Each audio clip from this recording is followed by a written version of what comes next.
Давайте познакомлю вас с сотрудниками, с помощниками, с коллегами.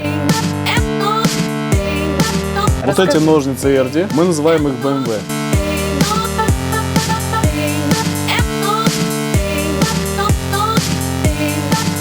Сюда сыпется корм, под давлением он попадает вот туда.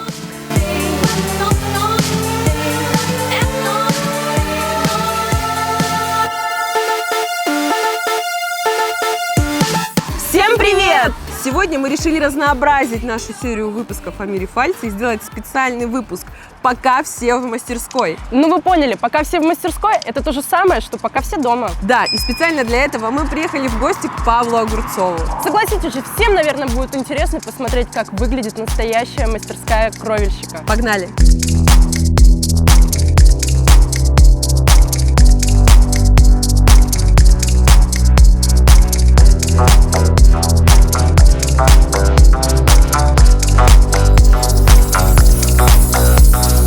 И вот мы в гостях в настоящей мастерской у самого Павла Огурцова. Всем привет, спасибо, что приехали. Давайте посмотрим, как устроена мастерская. Проходите.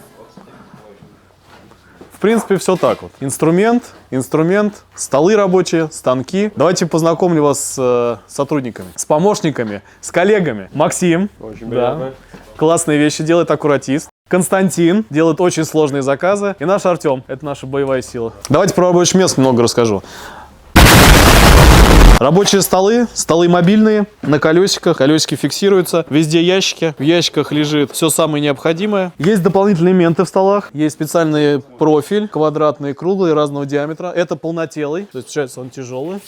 На нем можно застукивать замочки, придавать форму деталям, полукруглые, радиусные. Есть квадратный профиль. Тоже можно, все это жестко держится, крепко, профиль достаточно толстый. Да, и есть профиль побольше, тоже все это приблизительно где-то больше метра. Тоже для формы, придания формы металл радиуса, ну и застукивания замков.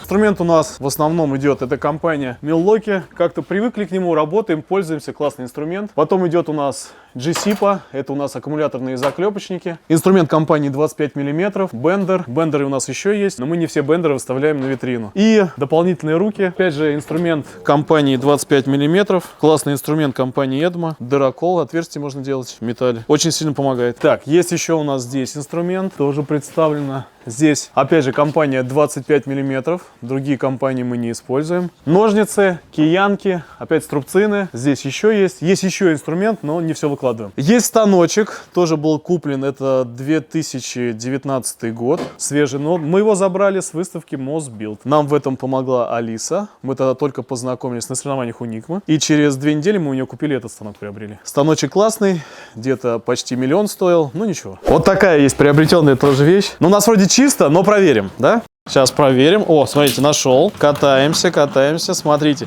Такая, кстати, наверное, не у всех есть. Смотрим. Бывает такое, что иногда залетают вот мелкие вот эти вот стружечки. Если в ботинок залетели куда-нибудь в носочек, то все. И потом делаем вот такое легкое движение. Берем мусорное ведро, переворачиваем. Либо вот так, хоп. Все. Не знаю, кто сделал, может быть и 25 мм, не знаю. Все возможно. Все возможно в твоей жизни, если ты веришь. Самокат нам подарили довольные заказчики нашей работой. Да, работа была не дешевая, но это вот нам отдали в бонус. Самокат новый, почти 100 000. Мы ездим до туалета по торговому центру. Включать? Показывать? Ладно, уболтали. С подсветочкой все как надо. Ой. Паша, у тебя огромное изобилие всевозможного инструмента и оборудования. Но я точно знаю, что у вас с ребятами есть местечковые названия для некоторых. И очень даже прикольные. Есть, согласен. А можешь нам рассказать и показать? Да, конечно. Тогда нам нужно переместиться к верстаку. Пройдемте. Паш, скажи, все-таки какой инструмент чаще всего используется вами в вашей мастерской? Ножницы. Ножницы. 100% ножницы. Ну и хапик. Надо. Хапики вы называете просто хапик? Просто хапик. А вот ножницы мы называем особенно. Расскажи. Вот эти ножницы Эрди, мы называем их BMW. Вот это сервак полный ебаных бричек, называющийся BMW. X5. Но X5 мечта, штука школьников. Ну, наверное, из-за того, что они столько стоят. Но это колесия. Но ножницы классные. Вот эти ножницы мы называем мини-купер. Маленькие, изящные, быстрые, шустрые. Для подрезки. Какой пробег у BMW? А, у этих вообще почти, ну не знаю, несколько километров точно. По России хороший По пробег. России хороший пробег, да. Чем вот эти ножницы еще хороши, от них не так быстро устает рука. Ты гантели поднимал? Нет. Нет, не думаю. Почему? Это важно, потому что от обычных ножниц очень быстро устает запястье, вот, и ты уже потом не сможешь резать. Они BMW, они ножницы, но прямое их назначение Резко металла. какая-то особенная резка. Вы как-то... Кстати, это просто ножницы классические для того, чтобы резать металл. А может быть, вы что-то волшебное можете ими вырезать из металла? Можно из них вырезать круг, либо полукруг. Угу. А мини-куперы? Мини-куперы – это особенные ножницы. В основном используются для подрезки сложных мест, где нужно именно подлезть, вот в конце там щелкнуть где-то, вот отрезать, срезать. Это вот эти ножницы. То есть все-таки вы немецкие ножницы подогнали под немецкий автопром своими кличками. Название прозвищами, да? Да, прозвищами. Да. Хорошо. А не сложно ли будет тебе и твоим ребятам сейчас устроить нам какой-нибудь мастер-класс? Да, конечно. Давайте. Нам в этом поможет Максим. Отлично. Максим любезно согласился устроить нам с вами мастер-класс по изготовлению кормушки для кролика. Максим, скажи, пожалуйста, в каком количестве вы производите эти кормушки, допустим, в месяц? Ну, смотрите, кормушки это такой заказ больше индивидуальный, и им пользуются люди, кто разводит кроликов. Их, как скажем, достаточно немало, но и немного. То есть, в каком количестве, ну, сложно сказать. Их обычно заказывают либо от 5-10 штук, кто-то больше. То есть, до 30, вот самый большой был 30 штук, то есть за раз. В месяц, ну, сложно сказать, это больше наше как хобби, а не основная история. Поэтому мы все-таки занимаемся более серьезными вещами, чем нежели такими маленькими кормушечками для зверят. Кормушки это для души, да? Да, это больше такое хобби. Сколько по времени занимает производство одной кормушки? Производство, если есть шаблоны, то есть все делается достаточно просто. Здесь всего лишь 4 детали, которые по своей геометрии не такие уж и сложные. Так что обвели, вырезали, согнули. Все это занимает, ну, примерно где-то от 5 до 10 минут. То есть ничего сложного, все очень просто и также и собирается достаточно быстро. Мне кажется, мы сейчас с тобой дольше говорим про кормушки, чем ты по факту нам покажешь мастер-класс, да? Скорее всего, да. Давай, у нас есть уже заготовки, которые ты для этого вырезал. Расскажи, что это, какие части, как дальше мы с ними будем поступать? Да, все верно, уже подготовлены, то есть 4 детали. Что это? Вот 2 это боковины, это то, что вставляется внутрь, и передняя часть. Это уже все это обернет, и все это вместе будет бункерная кормушка. Что такое бункерная кормушка? То есть, что сверху засыпается корм. Данный вид кормушки представлен где-то на 2,5 килограмма, в зависимости там, до 3, в зависимости от кормовой смеси. Также здесь будут отверстия. Для чего они нужны? Для того, чтобы лишняя пыль, которая остается в корме, она вся осыпалась, и кролики, так сказать, были более здоровые и приносили больше мяса. А давай мы с тобой на готовом изделии покажем, а то сейчас мы рассказываем, а зрителям сложно представить, давайте, где это в кормушке находится, да? У тебя, я так понимаю, следующий этап производства кормушки. Детали, они уже готовы, расчерчены, их нужно согнуть. Да, сейчас я быстренько... Мы сейчас Максима отпустим, он согнет и принесет нам уже следующий этап заготовок.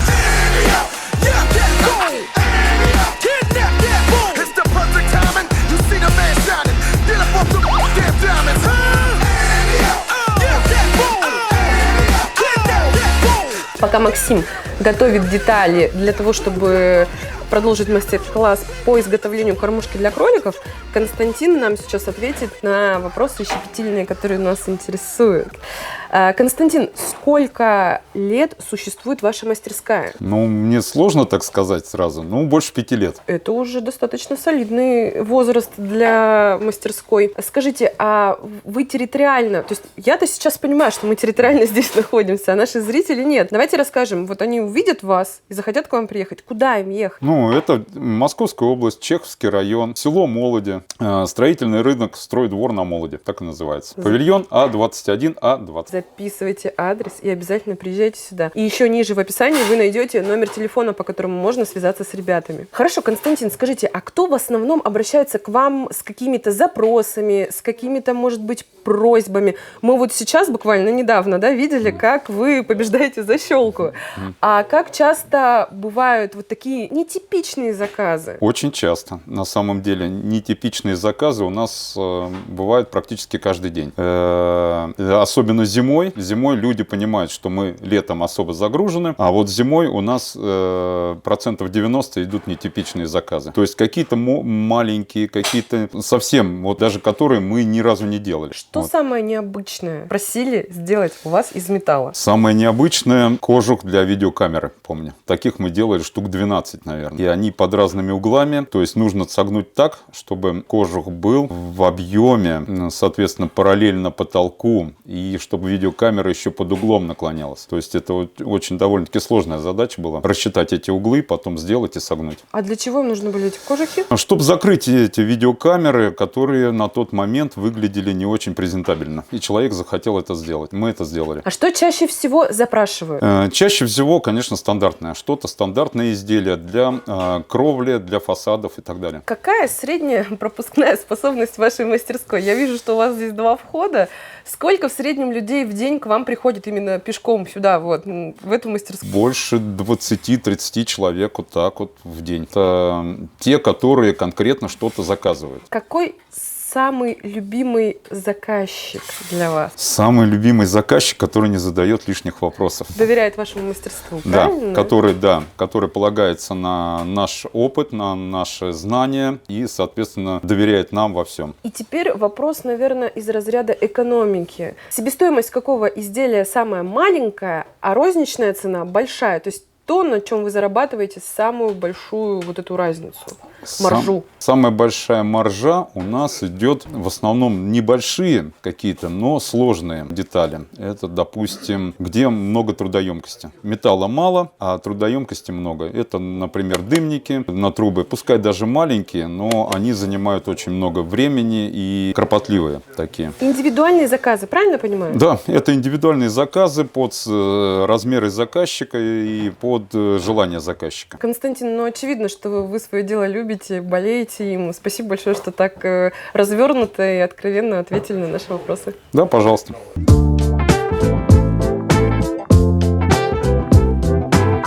Ну, что-то мне подсказывает, Максим, что ты не только погнул, ты что-то еще добавил. Расскажи вот это, что за Да, твой друшлаг? внимательный глаз все заметил. Действительно, мы немножко прострелили нашу заготовочку. Здесь что значит представлено? Отверстие 4,2 миллиметра.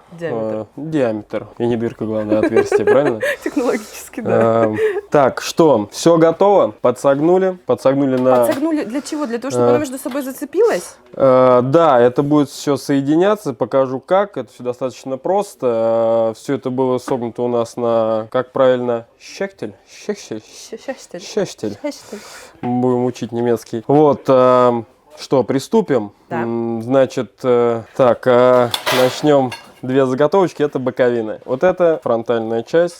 У нас она будет вот таким образом. То есть вот так вот соединяется. Вот так. По сути, она держится за вот эту... Да, все это держится вот таким образом. Вот такая вот, не знаю, как это назвать. История, получается. История, да. Что нам понадобится? 2 просекателя замечательной фирмы Эдма. Так, Цвет, кстати, металла, да? подбирал специально. Металл или инструмент? Инструмент в цвет. Значит, делаем первый. Здесь мы зацепим. То есть все это делается достаточно... Сейчас ты вот этими клещами для соединения профиля Совершенно верно. Все это... делаешь зацепы, да, чтобы... Совершенно верно. Сначала делаем, да, чтобы это все как-то держалось. То есть мы... То есть это временная фиксация или постоянная? Нет, это не временно, это постоянное. Постоянное? Мы, то есть, добавляем сюда и клепочку, чтобы это было все более надежно, потому что это, чтобы, ну, мало ли как, кролы бывают достаточно большие, и они бывают очень активные и грызут. Ломают. Так, да, и пачки у них серьезные. Ой, активно очень. Так, теперь вторую делаем. Еще кинули, все работает. Так. Это проверка на прочность инструмента, Ну, нормально? просто чтобы он выдержал, да. Два броска У нас от Максима, оно выдержало. бывают разные ситуации. Бывает, что-то держит. Давай я буду твоим ассистентом, типа медсестра скальпель. Я буду держать тебе. Немножко нервничаю, видимо, камеры не каждый день снимают, поэтому Не переживай, у тебя очень мастерски получается. благодарствуем. Так, еще жду, одну. Что? Катя, я готова тебе помочь. Так, еще одну сделаем. Еще одну. Пускай это будет вот так. Чуть-чуть поднатянем. Потому что немножечко... Пускай это будет... Все отлично. У нас есть струбцина, которую, к ей сожалению, ноги кто-то уже нарисовал. урвал. Но она нужна. Пропавшая струбцина была найдена. Да, кто-то ее все-таки Нарисовал ей ноги, да, мы поняли. переложил в ненужное направление. Что мы фиксируем струбциной? Так, мы немножечко стянем, потому что она все-таки чуть-чуть Разъезжается, да? Да. Чтобы она была да. ровнее. Да. Теперь мы здесь сделаем вот такой вот еще просекателем. Зацеп. Совершенно верно. А ты когда-нибудь разводил кроликов? Я, Ты? к сожалению, или к счастью, но нет. Мне просто любопытно, сколько в среднем кроликов могут поесть из одной кормушки. Задача по математике. Блин, ну, к сожалению, они кушают достаточно много.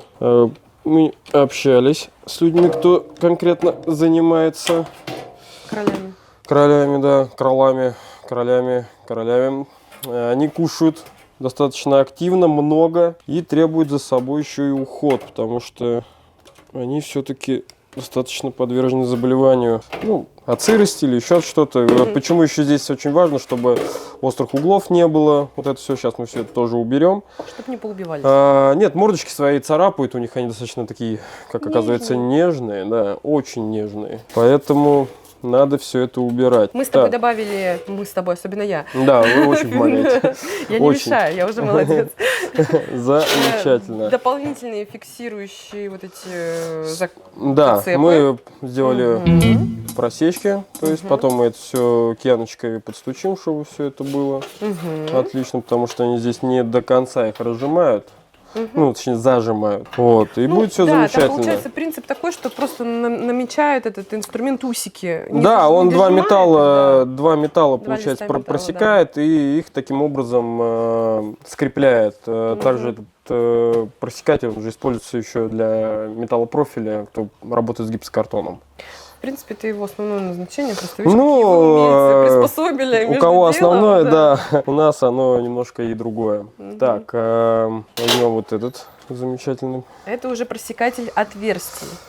Это того, да, чтобы делать это отверстия. очень, да, шикарный инструмент, он достаточно ускоряет, то есть все это. То есть ты хочешь сказать, что до того, как вы начали использовать просекатель отверстий, вы пользовались чем-то другим, и вам требовалось больше времени на производство? Да, пользуюсь руками, все это сверлом, и здесь, да, все это достаточно так... Просверливали, да. А теперь вы просекаете. И сколько вам по времени в производстве кормушки для кролика экономит этот инструмент? Ну, сократил достаточно прилично.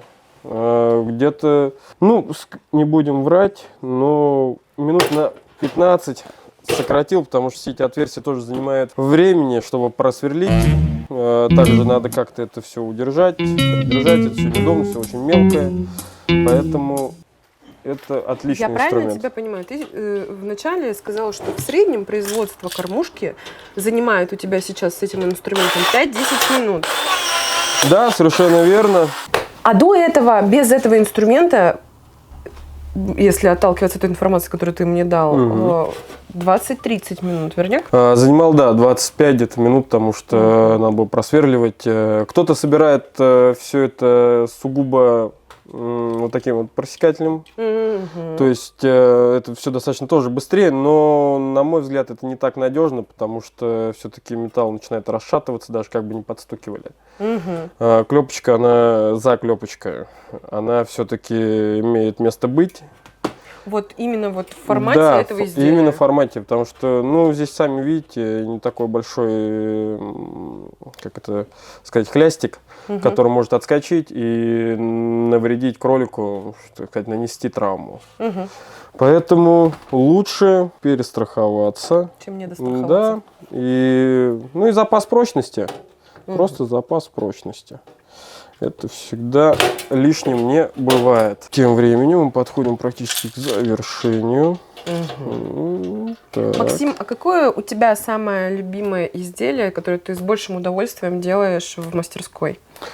Ну, честно говоря, делаю дымники. Мне больше нравится собирать дымники, потому что, ну, это более такая творческая работа, нежели делать какие-то стандартные вещи, как мы называем паганаж, то есть это отливы, либо оконки, там, торцевые. Доборка. Да, доборные элементы. А дымники все-таки это более творческие, они всегда индивидуальные. Конечно, есть и классические, есть ламельные, есть разнообразных форм. То есть, чем сложнее, тем интереснее. Ну и благодаря Павлу мы растем в мастерстве, и мастерская растет, так сказать, в своем уровне, статусе. И поэтому, чем сложнее, тем нам интереснее. То есть ты все-таки больше художник? Да, я художник, и я так вижу. Так. Сейчас мы это еще подзавернем. Это нам уже не нужно. Здесь вот самый ответственный момент.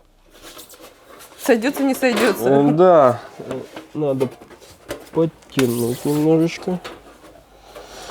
Так, замечательно. Фиксируем, чтобы это уже как-то держалось, и будет вам счастье. Так, замечательно. Мы это еще делаем так вот, ну, медленно, все-таки достаточно, ну, в данном формате, потому что все-таки это больше показать, а не сделать. Так что... Чтобы вы повторили за нами. Ну, повторить это, наверное, несложно, зато будет более наглядно. Поэтому все с чувством, с расстановкой. Нам хочется, чтобы все-таки все кролики в округе были сытыми, поэтому мы доделаем мастер-класс по изготовлению кормушки. Бункерной кормушки. Совершенно верно. Так, что нам осталось? Осталось совершенно немножечко. Это вот сейчас здесь сделаем. Еще отверстие. Тут сделаем. Значит, заклепочка двигается. Отлично. Выручает, конечно, и... Что, не надо руками жать. Вот это вот все. Да. Особенно, когда в сезон достаточно много заклепок используется. И этот парень лучший из всех. Он делает свое дело. Так, осталось еще нам сделать вот здесь. И вот здесь закрепить. Внутреннюю часть, да, которую, можно сказать, сыпет. ее назвать каким-то неким дозатором. Тоже здесь вот есть такое отверстие, через которое сос засыпается, и оно подсыпается по мере того, как кролик вынимает уже отсюда. То есть вот изделие вот так выглядит в конечном Да. итоге. Сюда сыпется корм, под давлением он попадает вот туда. Кролик подходит своими лапками, залазит сюда своей мордой и ест еду. Скажи, пожалуйста, а специально вот рассчитано вот этот размер подхода кроля к еде? Да, тут смысл какой, что они есть разных размеров, то есть вот это вот... Кролики или... И кролики разные, есть как и молодняк, есть уже более взрослые особи, поэтому, чтобы мордочка сюда могла пролезть, то есть под каждого, так скажем, делается своя кормушка. Это достаточно самое стандартное, то есть используется, потому что ну, как нам заводчики говорят, бывают такие кабаны, что для них даже это маловато. Вот, ну, маленький совсем кролик. А маленькие, просто они еще могут туда и залезть, то есть там, ну, они не совсем чистюли, поэтому, чтобы не переводить корм. А вот эти твои прострелы? А это как раз-таки, как ранее и говорил, что это нужно для того, чтобы в корме, то есть вот этой кормовой смеси, там, ну, мелкая пыль какая-то и все остальное, чтобы это все, как, так скажем, просеивалось, чтобы кролик не... Как сито.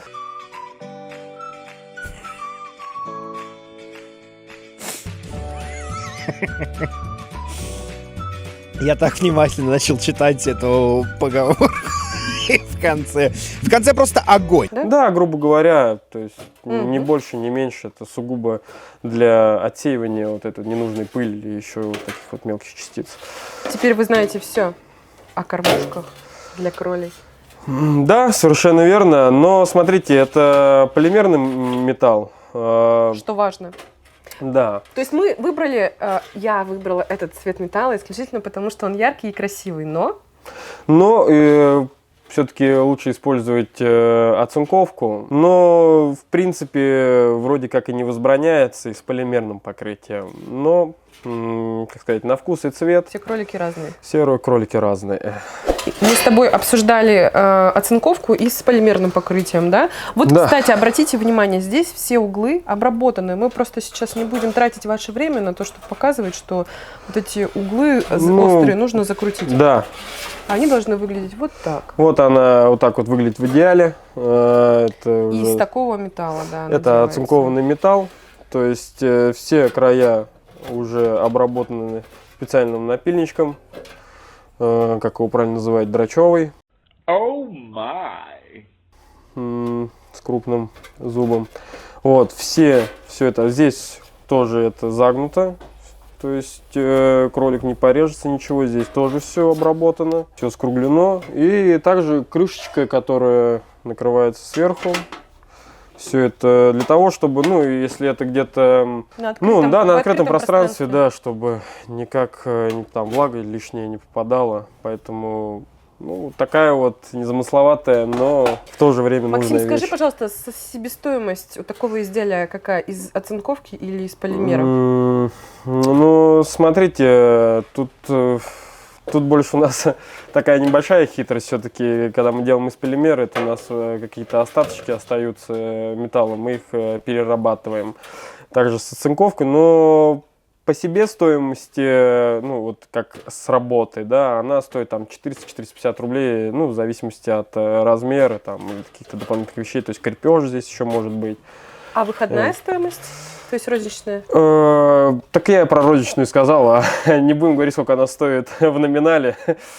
Зачем? Маленький секрет. Главное знать, сколько ее, за сколько можно купить. Не узнали мы, сколько зарабатывает мастерская Павла Огурцова. Отлично. Максим, спасибо тебе за то, что ты с легкой руки нам показал, как сделать элементарно вот такое классное изделие. И продолжай в том же духе. В следующий раз приедем и уже будем делать с тобой кормушки для кабанов. Да, спасибо вам, что посетили нас. Всегда приятно видеть хорошие лица, добрые. Ну и что, ждем вас снова в гости и что-нибудь еще новое вам покажем.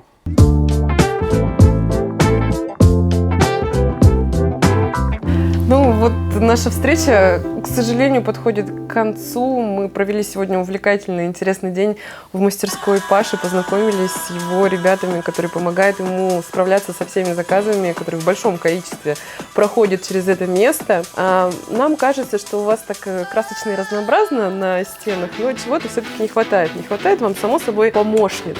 Вот мы привезли с собой вам помощниц. Берите, ребят. Теперь они во всех ваших начинаниях будут вам подсказывать. С отсылкой на помощниц будете трудиться и работать. А здесь вот целый календарь помощниц. Вы будете ударно трудиться. Апрель. Держите. И еще, ребят, вы показали нам, как сделать кормушку для кролика. Мы вам дарим вот такую копилку в виде кролика. И пусть в нее собираются яркие впечатления от объектов, запоминающиеся заказчики, добрые, хорошие, классные, кайфовые люди. И просто приятные моменты, которые вы проводите друг с другом. А деньги не надо копить, деньги надо тратить. Спасибо компании 25 мм, что приехали в гости, посмотрели нашу мастерскую, сняли, рассказали про нас. Теперь люди будут знать точно, куда приходить и делать сложные детали. Классно провели время, интересно, продуктивно. Максим еще хотел сказать насчет нашего телеграм-канала. Мы есть в Телеграме, подписывайтесь, группа называется Bender, там наши работы, будем всех рады видеть, если есть вопросы, пишите там, есть номера телефонов, где мы находимся. Ну и по старой традиции ссылочка где? В описании.